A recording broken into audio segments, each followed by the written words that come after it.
Thiên Chúa như vầng dương soi tỏa khắp nơi.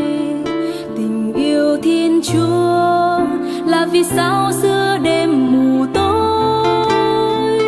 Tình yêu Thiên Chúa dìu con vươn qua sóng đời nổi trôi, thuyền con giữa dòng đại dương bấp bênh Ngài ơi.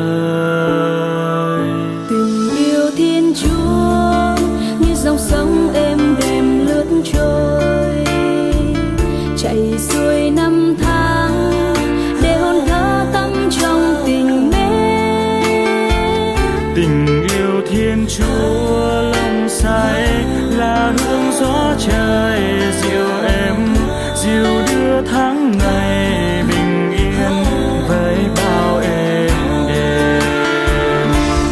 Con ca ngợi ngàn đời tình Ngài kiên vững, suối thiêng gian xào ngọt ngào tình yêu mến thương. Tình Ngài ngàn năm như núi cao sông dài biển khơi, cao vời tình Cha con hát ca muôn đời chẳng ngơi. Tình yêu Thiên Chúa như mùa xuân tô đẹp ước mơ, tuổi thơ yêu dấu ngày và đêm khát khao tình Chúa. Ngài luôn soi bước đời con, đổ muôn phúc ân tràn lan và luôn đỡ nâng ủi an những khi sầu vương.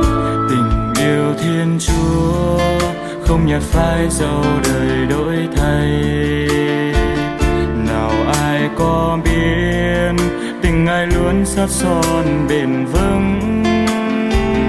Là chân thiên mỹ thâm sâu để con kiếm tìm ngày đêm, hồn con khát vọng cậy trông vững tin nơi Ngài.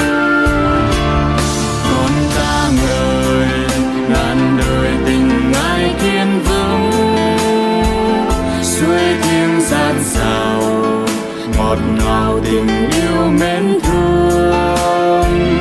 Tình Ngài ngàn năm Như núi cao sông dài biển khơi, cao vời tình Cha con hát ca muôn đời chẳng ngơi.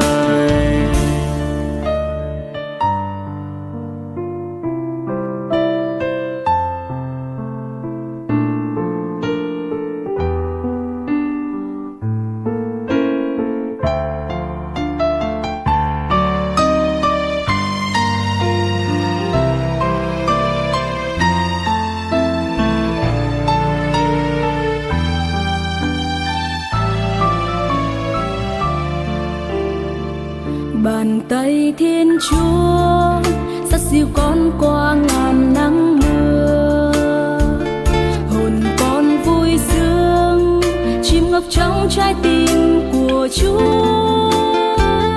Nhìn lên thánh giá đồi cao, Ngài đã hiến mình vì ai, bởi yêu thế nhân lầm than Chúa xuống trần gian.